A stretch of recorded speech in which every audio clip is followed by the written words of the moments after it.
Alright, to my girl Elaine, I do apologize, but look, you take 2 boxes of Jiffy. Do not use any eggs or milk. Dump the 2 boxes in a mixing bowl. Add some water to where the Jiffy isn't thick anymore. And I usually add cornmeal with mine as well. I done put it in the oven, so let me show you that. So after I mixed it in, don't you get up here on the stove, Oscar. After I mixed it in and added some water, I took my cast iron skillet and I put a little bit of grease at the bottom to wet the bottom of the skillet.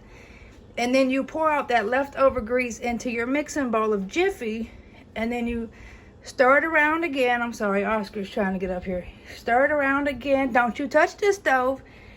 You stir it around again, Elaine, and then you just put it into your cast iron skillet and let it bake until you put a fork through it like a cake. All right, Elaine, so I got my Jiffy / cornmeal out the oven. This is how it'll look. So next what I'm going to do is I'm going to crumble it up and I'm going to move it over into this pan. All right, Elaine, I got it moved from the cast iron skillet over into here. So look, you're just going to mush it up until it's like this, real fine. All right, so I got it all crumbled up good.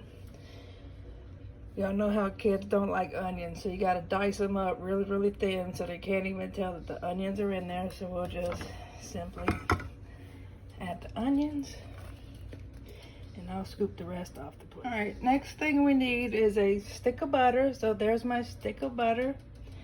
Next we're adding 2 eggs. Alrighty, so here's 1 egg.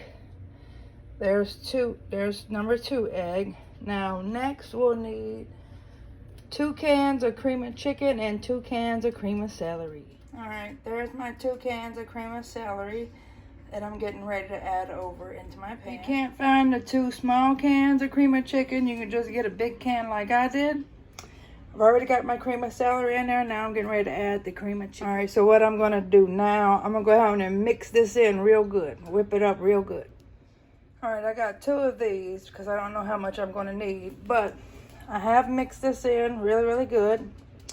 So I'm going to let you know how much I add of this. Alright, while I'm mixing the chicken broth in, I'm going to be adding my poultry seasoning and sage. Let's see, you don't want to go too heavy, but I'll show you what I do. So, alright, we got our sage in there. Now we're going to add our poultry seasoning. Come on, get on up in there. Come on, buddy. Hold on, I got to take the camera. Alright, so I got about that much. I'm going to start mixing that in.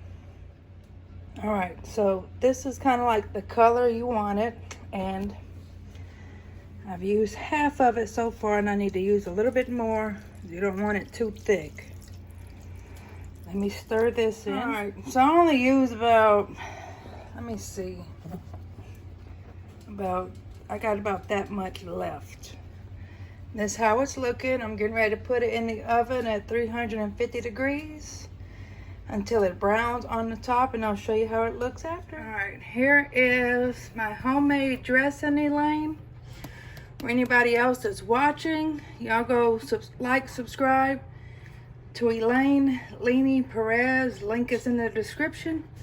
And you see how you got that hard texture, Elaine? But look, soft in the middle. There you go. And then what you do, Elaine, I'm going to show you. Look, I'm being lazy today. I don't feel like making no homemade gravy, but, you know, you could go buy you some gravy or make some homemade gravy. Put some on your plate and then add some gravy over in there. Voila. All right. Let's go and sample the dressing.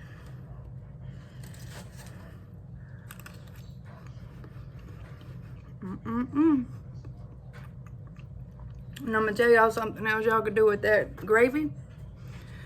Boil like 2 eggs. Then chop it up over in the gravy and pour it over the dressing. That'll make it good too.